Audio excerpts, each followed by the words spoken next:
কি কেমন উদযাপন করছেন আম কাঁঠাল পাকা গরমের মধ্যে কুরবানির ঈদ? ভাইরাল জ্বরে আক্রান্ত একের পর এক পরিবারের সদস্য, তবুও থেমে নেই আমাদের ঈদ উদযাপন। গরমের যন্ত্রণায় তুঙ্গি ওরা মেজাজকে বারবার বোঝাই কুল ডাউন কুল ডাউন। একে তো গরমের মধ্যে ঈদ, তার উপরে আত্মার আত্মীয়দের ইনভিটেশন পালন না করে কি পারা যায় বলেন? ভিডিওর স্পিড দেখে আবার বলিয়েন না বাইকের স্পিড বাড়িয়েছি। ভিডিও লেন্দি হবে জন্য ভিডিওর স্পিড বাড়িয়েছি। এই তো আজকে ঈদের তৃতীয় দিন আমরা যাচ্ছি আমার মেজ ননদ মণিপুর বাসা। প্রাকৃতিক সৌন্দর্য ভরপুর মণিপুর বাসা আমার খুবই পছন্দ। কি নেই এই বাড়িতে?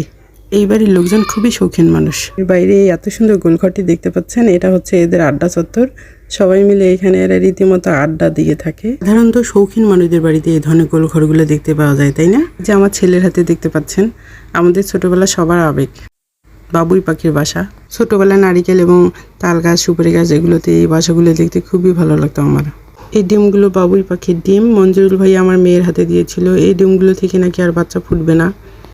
ঝড়ে ভেঙে পড়া বাসাগুলো এভাবে গোল ঘরটার চতুর্দিক দিয়ে ঝুলিয়ে রেখে দিয়েছে ভাইয়া।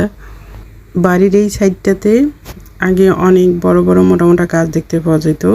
গাছগুলো বয়স 70-80 বছরের মতো ছিল, কিন্তু পুকুরের পাড়ে হওয়ার কারণে গাছগুলো ভেঙে পড়েছে এবং কিছু গাছ ক্ষত হওয়ার কারণে কেটে ফেলা হয়েছে। প্রাকৃতিক উপাদানে ভরপুর এই বাড়িটির সব কিছু এক ভিডিওতে দেখানো সম্ভব নয়। এদের বাসায় বিশাল বড় বড় কতগুলো পুকুর রয়েছে। পুকুরগুলো দেখেই তো আমি ভাইয়াদের বারবার বলি, ভাইয়া আপনারা এখানে পার্কের ব্যবস্থা করেন। বিশেষ করে শিশু পার্ক হলে খুবই ভালো হতো। গ্রামীণ খোলামেলা পরিবেশের পাশে এদের বাড়িগুলো শহুরে আদলে গড়া। মাঝে মাঝে যখন যাব সব কিছু আপনাদের দেখানোর চেষ্টা করবো ইনশাল্লাহ। আজকে ছিল মণিপুরে একমাত্র ছেলে আমাদের মিকু বাবার মুসলমানি মানে সুন্নতে খাতনা। মিকু বাবার জন্য সবাই দোয়া করবেন যেন সেই দ্রুত সুস্থ হয়। ছেলেদের জীবনের ডেঞ্জারাস পার্ট। আর এই যে আমাদের 19, 20, 21 ভাই ব্রাদার কামস ফ্রেন্ডস।